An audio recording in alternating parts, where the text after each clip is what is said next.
So hello people, this is your channel C T V and आज इस video में we are going to solve the question of financial instrument. देखो financial instrument में यार देखो ये भी दिक्कत है कि हम क्या करते हैं कि फाइनेंशियल इंस्ट्रूमेंट के नोट को इतना पढ़ लेते हैं कि हम क्वेश्चन आंसर को रेफर ही नहीं करते, जबकि एट द एंड मोमेंट हमको ये करना चाहिए कि क्वेश्चन एंड आंसर के रिस्पेक्ट में जो रेलेवेंट कंसेप्ट है वो पढ़ के हम एटलीस्ट क्वेश्चन एंड आंसर कर सकें, राइट। सो ये स्पेसिफिकली ओल्ड सिलेबस के लिए है ये पर्टिकुलर जो टॉपिक है। एंड इसका सिर्फ ओवरव्यू बता रहा हूँ मैं। इसमें फिनेंशियल एसेट की क्या डेफिनेशन है, फिनेंशियल लाइबिलिटी की क्या डेफिनेशन है, कौन सी चीज़ फिनेंशियल एसेट और लाइबिलिटी होती है, इस पर फोकस नहीं करते हुए जो जो रेलेवेंट एक बेयर मिनिमम कंसेप्ट होता है जिसके थ्रू हम क्वेश्चन कर सकें, वो हम क्वेश्चन का इधर डिस्कशन करेंगे, राइट। तो ये पर्टिकुलर 2 पेज के नोट्स है। इस 2 पेज के नोट्स को समझ के जो है हम बेटर तरीके से जो है क्वेश्चंस कर सकते हैं, ठीक है। एटलीस्ट 5 से 6 क्वेश्चंस कर सकते हैं। तो इसका नेक्स्ट वीडियो फिर आएगा, ठीक है। तो पर इस वीडियो में हम एटलीस्ट 4 to 5 क्वेश्चन हम SMPM के मिला के करेंगे, ठीक है। सो सबसे पहले अगर इंट्रोडक्शन की बात करें तो 32, 107 और 109। तो 32 जो है वो प्रेजेंटेशन की बात करता है और डेप्ट इक्विटी कंपोनेंट की बातें इंडेक्स 32 में होती है। 107 जो होता है वो डिस्क्लोजर की बातें करता है और 109 जो है वो रिमेनिंग जो अदर कंसेप्ट है वो रिमेनिंग के रिस्पेक्ट में बातें करता है। टू बी स्पेसिफिक 109 इतना रेलेवेंट नहीं है ओल्ड सिलेबस के लिए, बट ठीक है वो अकाउंटिंग ओरिएंटेड जो है बातें वो 109 में बातें होती है। खैर 107 इतना रेलेवेंट नहीं है, सॉरी 109 तो रेलेवेंट है, ठीक है। तो अभी हम उसको भी देखेंगे। फिनेंशियल इंस्ट्रूमेंट का मतलब देखो अभी हम जो है हम पढ़ रहे हैं फिनेंशियल इंस्ट्रूमेंट। तो फिनेंशियल इंस्ट्रूमेंट मीन्स असेट जो जनरेट करती है कैश। असेट जो कैश जनरेट करती है उसको एक जो फंडामेंटल है वो यही है कि असेट जो कैश जनरेट करती है वो हमारा फिनेंशियल इंस्ट्रूमेंट होता है। आप कोई सा भी फिनेंशियल इंस्ट्रूमेंट उठा के देख लो, वो एक असेट ही होगी जो हमारे लिए कैश जनरेट कर रही है, ठीक है। अब ये जो जनरल एग्जांपल है, जनरल एग्जांपल को छोड़ते हुए हम डेप्ट इक्विटी कंपोनेंट के रिस्पेक्ट में पढ़ते हैं, क्योंकि डेप्ट इक्विटी कंपोनेंट के रिस्पेक्ट में क्वेश्चन पूछा जा रहा है। अब जैसे कि नॉर्मल जो है इंटरप्राइज एक डिबेंचर इशू करता है, 10%। भी मार्केट रेट है, इंटरेस्ट 10% का भाव है। अब क्या हो रहा है कि वो 6% का डिबेंचर इशू कर रहा है कन्वर्टिबल। तो अब यही है कि सामने वाला एज एन इन्वेस्टर मैं पूछूं कि यार 6% डिबेंचर मुझे सिर्फ 6% इंटरेस्ट मिलेगा, राइट। तो कोई भी क्यों खरीदेगा, ठीक है। तो आप क्या बोलोगे कि यार देखो मार्केट में 10% है, हम मार्केट में 10% दे रहे हैं, तेरे को हम 6% दे रहे हैं, शांति रख। कन्वर्टिबल डिबेंचर है, कन्वर्टिबल डिबेंचर है मतलब क्या देखो जो वो जो एक डिफरेंस है ना 4% का, कुछ हद तक वो इक्विटी में फंस जाएगा, क्योंकि तुमको इक्विटी के रूप में तुमको बेनिफिट मिल रहा है। तो पूछेंगे सामने वाले क्या कितना बेनिफिट मिलेगा, तो इक्विटी का कितना बेनिफिट है या इक्विटी कंपोनेंट उसमें कितना है अगर कन्वर्टिबल डिवेंचर आप इशू कर रहे हो तो फिर ये इसलिए हमको जो है वो डेप्ट और इक्विटी कंपोनेंट हमको निकालना पड़ता है, ठीक है। तो जब सामने वाला आपको सस्ते में, ठीक है, लोन दे रहा है, सस्ते में लोन क्या दे रहा है, जब सस्ते में लोन रेज कर रहा है तो आपको अदर बेनिफिट्स भी, अदर पर्क्स भी दे रहा होगा, ठीक है। तो वो डेप्ट इक्विटी कंपोनेंट में कुछ हमको ऐसा समझना पड़ेगा कि जो हम मार्केट से रेस करते 10% में और हम जो है 6% के कन्वर्टिबल डिबेंचर इशू कर रहे हैं, मतलब कि एंटिटी को कहीं ना कहीं कॉस्ट इक्विटी पे भी लग रही होगी, ठीक है। और इक्विटी पे कॉस्ट लग रही होगी और इक्विटी थोड़ा सा हायर कॉस्ट ऑफ फाइनेंस है, तो हमको एक इक्विटी कंपोनेंट जानने का है कि इक्विटी कंपोनेंट कितना है। तो ये हम इसका डेप्ट इक्विटी कंपोनेंट कैलकुलेट करते हैं। यही बात आती है लोन टू एम्प्लॉय। इधर हमने जो है लोन रेस करा है, ठीक है, डिवेंचर से लोन रेस करा है। इधर है लोन टू एम्प्लॉय, जब हम एम्प्लॉय को लोन देते हैं तो 10% लोन तो मार्केट में मिल रहा है, हम 6% लोन दे रहे हैं एम्प्लॉय को। तो 6% लोन दे रहे हैं एम्प्लॉय को, तो एम्प्लॉय बोलेगा कि हम पे इतना रहम कैसे कर लिया कि आपने 6% लोन दे दिया। तो कंपनी क्लियर करो कि 6% पे लोन क्यों दे रहे हो। तो कंपनी यही बोलेगी ना क्या देखो ऐसा है कि 6% पे लोन इसलिए दे रहे क्योंकि तुम हमको सर्विसेज देते हो। तो वही ना 4% एडजस्ट फॉर सर्विसेज, तुमने सर्विसेज दी ना उससे एडजस्ट हो गया। तो ऐसे में वो सर्विस वाला कंपोनेंट को हम जो बोलते हैं वो है एम्प्लॉय कंपनसेशन एक्सपेंसेस। तो claim as employee compensation expenses, जैसे कि डेप्ट इक्विटी में इक्विटी कंपोनेंट है, जैसे इसमें एम्प्लॉय कंपनसेशन एक्सपेंस है, जहाँ पे क्लियर हो जाता है कि भैया देखो ऐसा है कि एम्प्लॉय कंपनसेशन एक्सपेंसेस के रूप में हमने उसको माना, ठीक है।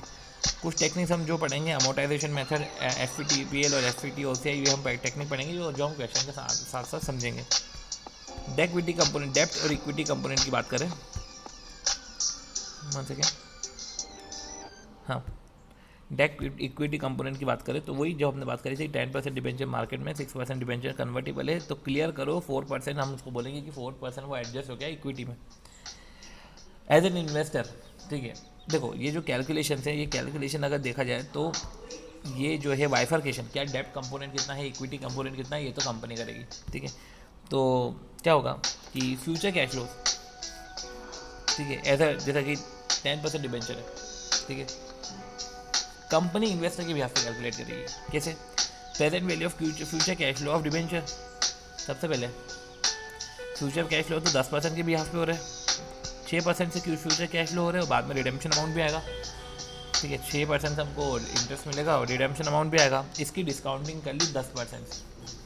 ठीक है, क्योंकि मार्केट में ये 10% का इंस्ट्रूमेंट है, तो मार्केट के रेट से डिस्काउंटिंग कर ली, मार्केट से रेट से डिस्काउंटिंग कर ली और जो आया वो आया हमारा डेब्ट कंपोनेंट। टोटल लोड में से डेब्ट कंपोनेंट माइनस करो तो इक्विटी कंपोनेंट आ जाएगा।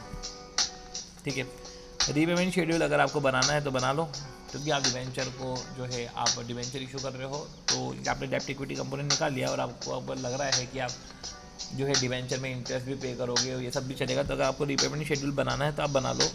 ठीक है, तो this preparation is done by company, ये कंपनी प्रिपेयर करती है टू क्लियर द इन्वेस्टर, ये इन्वेस्टर को क्लियर करने के लिए। ठीक है, अभी अपन ने क्या किया है कि लोन दिया है, हमने लोन रेस किया है 6% डिवेंचर से।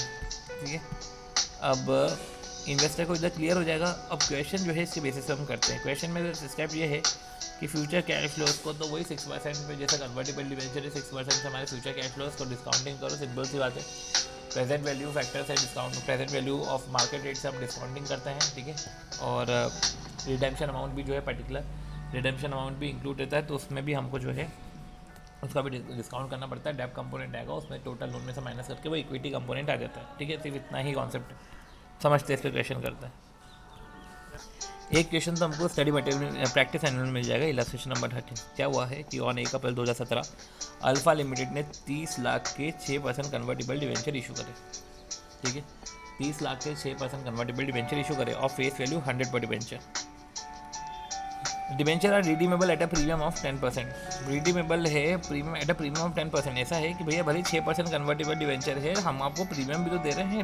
Redeemable at a premium of 10% on 31/3/2021, मतलब 4 साल का डिवेंचर है, 18, 19, 20, 21। और या तो रिडीम हो जाएगा 10% के प्रीमियम पे, और दिस में be converted into ordinary share. या तो रिडीमेबल करवा लो या तो ऑर्डिनरी शेयर में कन्वर्ट हो जाएगा। ठीक है, आपकी इच्छा। The interest rate for equivalent debenture without conversion right, देखो विदाउट कन्वर्जन राइट है तो फिर 10% है। ठीक है, क्योंकि इक्विटी का फाइनेंस का कॉस्ट नहीं लगेगा ना, विदाउट कन्वर्जन राइट मतलब इक्विटी में जा नहीं रहा है, तब 10% है। बीइंग कंपाउंड फाइनेंशियल इंस्ट्रूमेंट, ये कंपाउंड फाइनेंशियल इंस्ट्रूमेंट का मतलब क्या होता है ये हम देखेंगे। ठीक है, समझेंगे कंपाउंड फाइनेंशियल इंस्ट्रूमेंट का मतलब क्या होता है। तो being compound financial instrument we are required to separate डेब्ट एंड इक्विटी पोर्शन, तो हमको डेब्ट एंड इक्विटी पोर्शन को सेपरेट करना है। ठीक है, अब क्या करेंगे, 6% कन्वर्टेबल डिवेंचर है, 30 लाख के डिवेंचर है, तो 1,80,000। ठीक है, 1,80,000 4 साल मिलेंगे। ठीक है, और 30 लाख का 1.1 करोगे तो 33 लाख हो जाएगा ना, तो वो एंड में 33 लाख मिलेगा।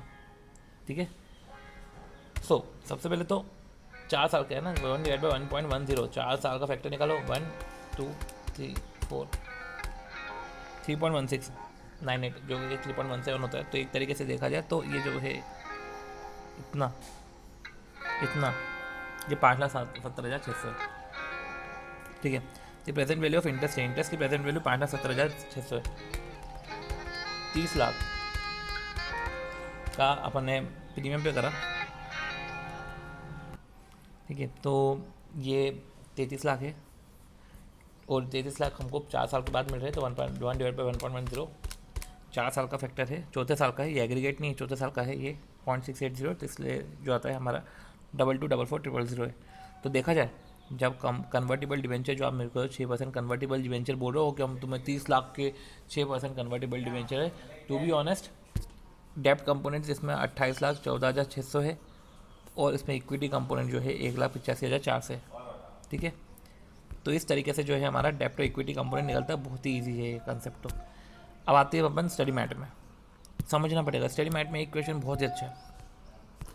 आती है बात जब अगले क्वेश्चन पे, तो अगला क्वेश्चन है हमारा इलस्ट्रेशन नंबर 21, ये है पीएम। अब हम पढ़ रहे हैं पीएम राइट, तो ये नहीं सॉरी स्टडी मटेरियल हम देख रहे हैं, हमने पीएम का एक क्वेश्चन देख लिया राइट। अब हम स्टडी मैट देख रहे हैं। ठीक है, और स्टडी मैट में क्या इलास्ट्रेशन 21 के लिमिटेड ने वही इशू करे 6% कन्वर्टेबल डिवेंचर 10 रुपये के, तो 5 लाख कन्वर्टेबल डिवेंचर है 10 रुपये के 1 अप्रैल 2015 को।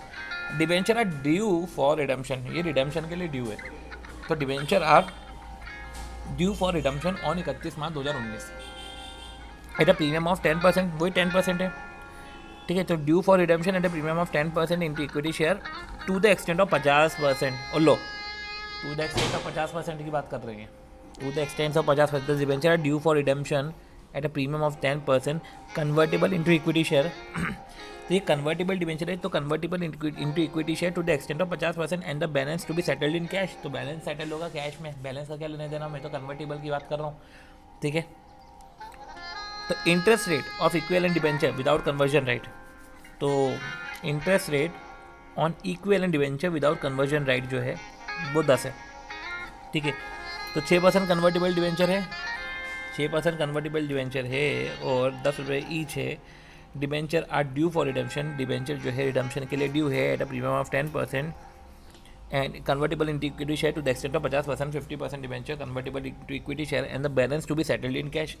अब जो बैलेंस है वो कैश में सेटल हो जाएगा, ठीक है। तो balance to be settled in cash to the debenture holder. अब interest rate equivalent debenture without conversion right वो 10%, जहाँ पे कन्वर्जन राइट नहीं है तो वो 10% है। तो you are required to separate the डेब्ट and equity component at a time of issue and show the accounting entry. तो इशू के टाइम पे हमको बताना है, प्रेजेंट वैल्यू 6% और 10% का देख रखा है। सिंपल सी बात है कि प्रिंसिपल रिपेबल होगा आफ्टर 4 ईयर, ठीक है। प्रिंसिपल होगा रिपेबल आफ्टर 4 ईयर। जब हम पीएम का क्वेश्चन देखते हैं, तो पीएम का क्वेश्चन देखते हैं तो इसमें क्या बोला है कि डिबेंचर रिडीमेबल है 10% प्रीमियम पे, या तो वो कन्वर्ट हो जाएगा ऑर्डिनरी शेयर्स में, ठीक है, या तो वो कन्वर्ट हो जाएगा ऑर्डिनरी शेयर्स में, ठीक। तो दोनों ऑप्शन थे, रिडीमेबल भी है और कन्वर्जन भी हो जाएगा ऑर्डिनरी शेयर्स में। इसमें क्या बोला है, इसमें क्या बोला है कि इसमें जो है कि या तो वो रिडीमेबल होगा या कन्वर्टेबल हो जाएगा ऑर्डिनरी शेयर्स में। अब इन्होंने इसमें क्या बोल दिया कि convertible into equity share to the extent of 50%, convertible होगा 50%, ये तो पक्का है, कन्वर्टेबल होगा 50%, मतलब 50% रिपेबल होगा। जो 50% रिपेबल होगा तो यही बात करी उन्होंने, 50 लाख का इन्होंने क्या किया, 50 लाख का इन्होंने 50%, क्योंकि वो ही रिपेबल है, तो 50%,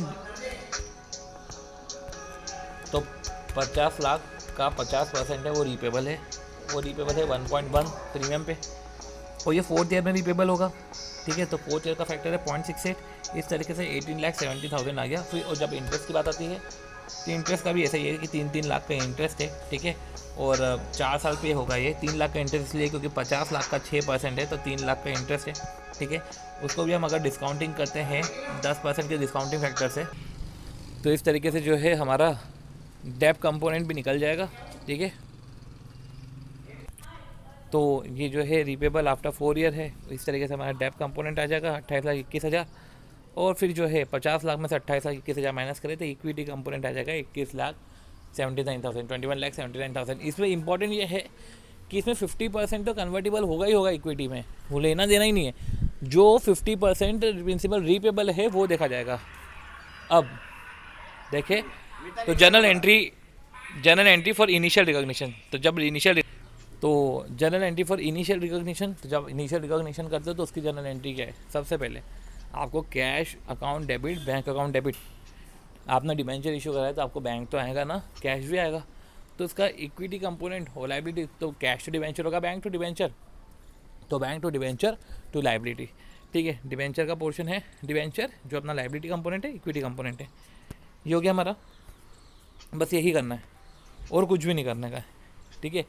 पर इसमें ऐसा है कि इसमें 2 व्यू है, पर हम तो जो स्टडी मटेरियल और पीएम में जो पीएम में चल रहा है वही लेंगे। इसमें ऐसा है कि जो डिबेंचर रीपेबल नहीं है, ठीक है, इसमें ऐसा करा है कि जैसे 50% इक्विटी में है, 50% रीपे हो रहा है, तो पूरा का पूरा ही माना गया है, पूरा का पूरा ही माना गया है कि पूरा का पूरा ही डिस्काउंटिंग होगी। और जबकि अगर पूरा का पूरा ही डिस्काउंटिंग होगी तो ऐसे केस में जो है प्रिंसिपल रीपेबल मतलब कि उन्होंने 50 लाख का 50% की जगह पूरा 50 लाख लिया है, वो वैसे कैलकुलेशन करा है। और जब वैसे कैलकुलेशन करा है तो आपका कन्वर्टिबल डिवेंचर का वो डेब्ट कंपोनेंट और इक्विटी कंपोनेंट का कैलकुलेशन अलग अलग होगा। तो इस तरीके से जो है हमने ये वाला पोर्शन भी ओवर किया है, ठीक है। तो हमारा डेब्ट और इक्विटी पोर्शन का ये वाला क्वेश्चन भी खत्म होता है। इस तरीके से हमने 2 क्वेश्चन ओवर किया है। अब आती बात लोन्स की, ठीक है। लोन्स का हम पर्टिकुलर वो पोर्शन को समझते हैं कि क्या बोलना चाह रहे हैं। आती है हमारी बात लोन जब हम कंसेशनल रेट पे देते हैं। अभी हमने पढ़ा डेब्ट एंड इक्विटी कंपोनेंट, ठीक है, जिसमें हमने यही करा कि डिस्काउंटिंग करनी पड़ती है, डेब्ट कंपोनेंट निकलता है, टोटल में से डेब्ट कंपोनेंट माइनस कर इक्विटी कंपोनेंट आ जाएगा। अदर्स में लोन दे रहे हैं हम कंसेशनल रेट पे, तो क्या बोल रहे हैं, लोन जब कंसेशनल रेट पे दे रहे हो तो ऊपर तो आपने लोन लिया था, ऊपर आपने लोन लिया था, इधर आप लोन दे रहे हो, तो इधर आप जो दे रहे हो वही बात आ जाती है ना कि आपने जितना लोन दिया है वही डिस्काउंटिंग करके प्रेजेंट वैल्यू करो और जो डिफरेंस है उसको एम्प्लॉय कंपनसेशन एक्सपेंसेस कर दो।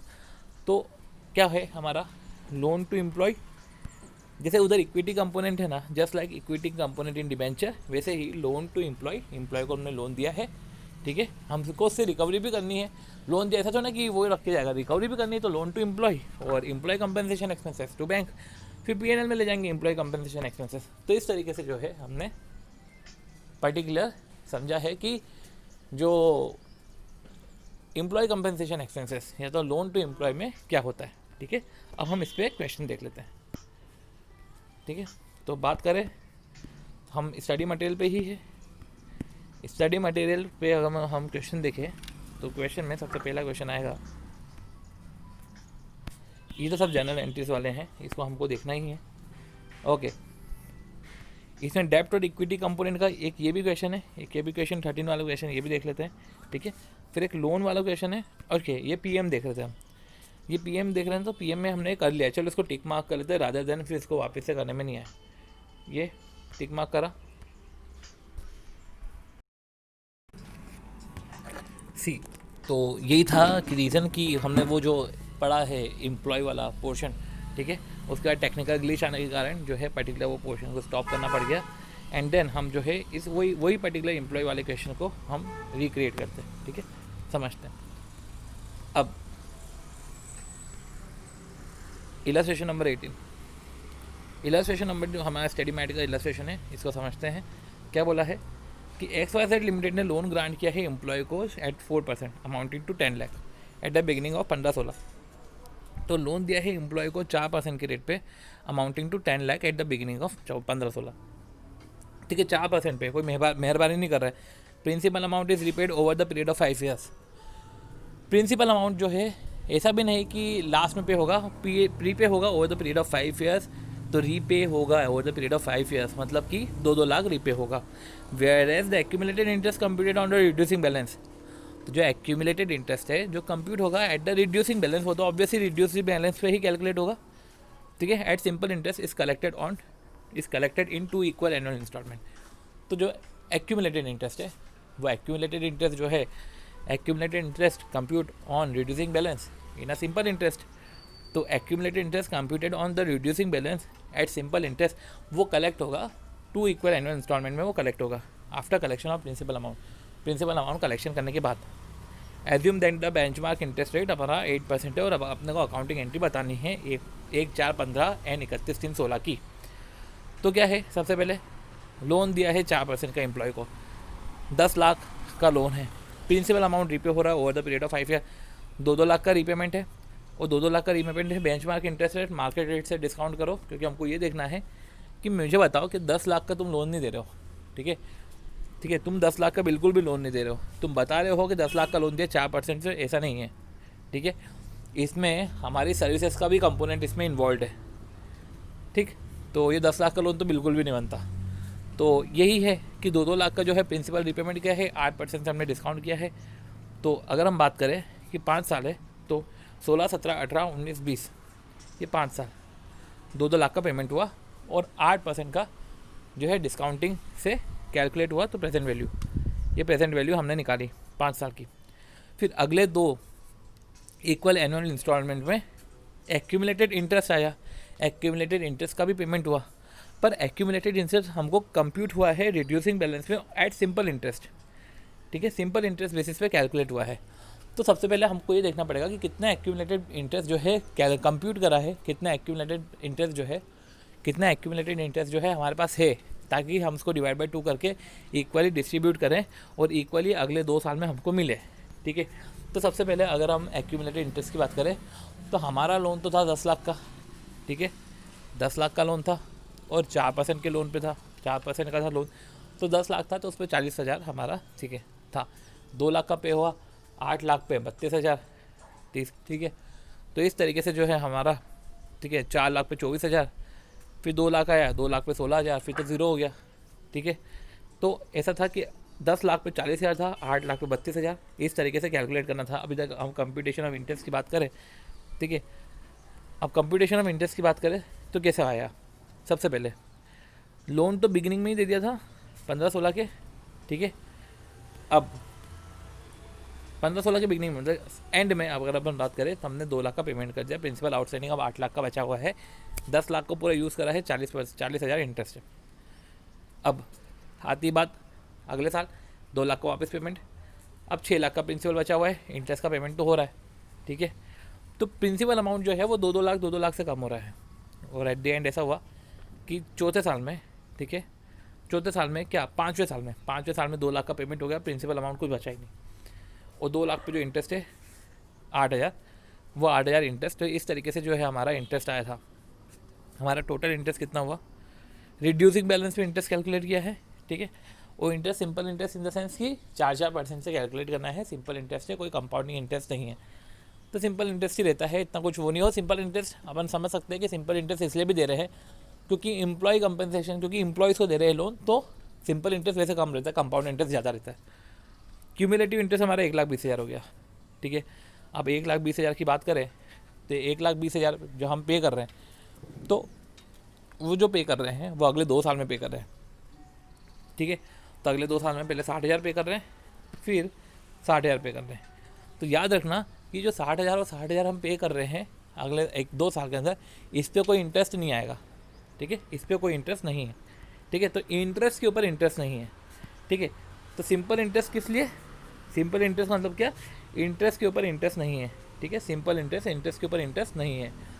तो ये जो है 60,000, ये 60,000 का पेमेंट हुआ, ठीक है, और इसकी वही डिस्काउंटिंग फैक्टर से फिर हमने फेयर वैल्यू ऑफ लोन बनाया। तो इनडायरेक्टली अगर देखा जाए तो इतना पैसा बनता है, फेयर वैल्यू ऑफ लोन तो इतना है 871,361, बाकी तो हमारी सर्विस है, ठीक है।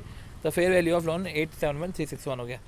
तो इस तरीके से जो है हमारा फेयर वैल्यू ऑफ लोन निकला 871,361, और लोन अमाउंट है 10 लाख, और बाकी बचा हुआ हमारा फेयर वैल्यू लॉस है, जिसको हम बोल सकते हैं एम्प्लॉय बेनिफिट एक्सपेंडिचर, जो यही करा जो हमने एंट्री करी थी कि लोन टू एम्प्लॉय बेनिफिट है, उसको डेबिट करा, ठीक है।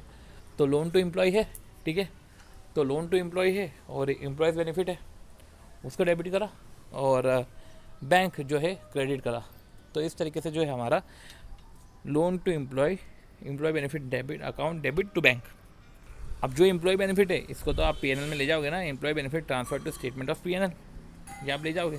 तो आपसे पूछा क्या क्या था, सबसे पहले अकाउंटिंग एंट्री पूछी थी, हमने अकाउंटिंग एंट्री भी कर दी, क्या दिक्कत है, हमने अकाउंटिंग एंट्री भी कर दी, एम्प्लॉय बेनिफिट को पीएनएल में ले गए।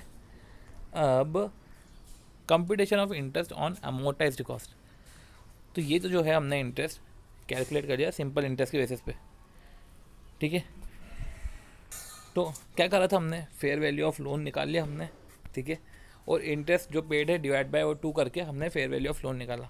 अब कायदे से देखें तो फेयर वैल्यू ऑफ लोन है ना, ये लोन मार्केट में एक तरीके से हम बोल सकते हैं कि तुमने इतना ही लोन दिया है 8% के ब्याज पे, जो तुम बोल रहे हो ना कि तुमने 10 लाख का लोन दिया है 4% पे, ऐसा नहीं है, तुमने ये वाला लोन दिया है हमको 8% के ब्याज पे।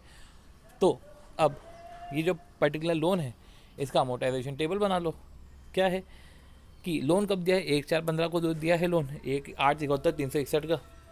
अब 8/71/361 का है, तो ईयर एंड पे हम देखें इंटरेस्ट तो हम करेंगे, इंटरेस्ट तो हम जो है इसको ऐड ऑन करेंगे। तो इंटरेस्ट कितना है हमारा 871,361 मल्टीप्लाई बाय 8%, 69,708, ये हमारा 69,709। रीपेमेंट करेंगे हम 2 लाख का, तो ऐसे करते हुए क्लोजिंग बैलेंस आया, फिर 741,070, का हमने 8% कैलकुलेट किया। 59285.6 मतलब 59286 आया, वो ऐड हुआ 2 लाख माइनस हुआ, फिर इस पे इंटरेस्ट ऐड हुआ 2 लाख माइनस हुआ, इस पे इंटरेस्ट ऐड हुआ 2 लाख माइनस हुआ, इस पे इंटरेस्ट ऐड हुआ 2 लाख माइनस हुआ, इस पे इंटरेस्ट ऐड हुआ 2 लाख माइनस हुआ, क्या सॉरी 60,000 माइनस हुआ।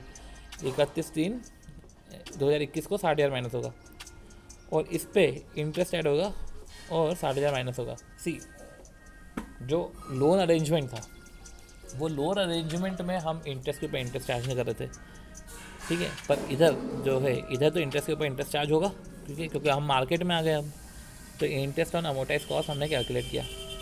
अब इंटरेस्ट ऑन अमोटाइज कॉस्ट हमने कैलकुलेट किया तो हमको तो कब की एंट्री करनी है, 1/4/15 की, 31/3/16 की, ठीक है। अगर बात करें 31/3/16 की तो 2 एंट्री होगी। सबसे पहले रीपेमेंट होगा प्रिंसिपल का और इंटरेस्ट का अमाउंट कैरी फॉरवर्ड होगा, इंटरेस्ट का अमाउंट बैलेंस में बढ़ जाएगा तो इंटरेस्ट अकाउंट डेबिट या नहीं सॉरी इंटरेस्ट हमारा जो है इंटरेस्ट अमाउंट हमको जो है हमारी इनकम है तो इंटरेस्ट एक्रूड अमाउंट क्रेडिट हो जाएगा और लोन टू एम्प्लॉय क्योंकि इतना हमको और अब लेना है और सामने से हमको इंस्टॉलमेंट आएगा, ठीक है। Bank account debit to loan to employee, तो एक तरीके से इंस्टॉलमेंट आया तो लोन कम हो गया, तो bank account debit to loan to employee, तो पहले इंटरेस्ट बढ़ा फिर हमको इंस्टॉलमेंट आ गया। तो इस तरीके से जो है हमारा ये वाला पोर्शन जो है एम्प्लॉय के रिस्पेक्ट में जो पर्टिकुलर पोर्शन है ये ओवर हुआ है। होप सो आपको थोड़ा बहुत भी आइडिया लग गया होगा कि किस तरीके से हमको कैलकुलेशन करना है, ठीक है। मिलते हैं अब हम नेक्स्ट वीडियो में।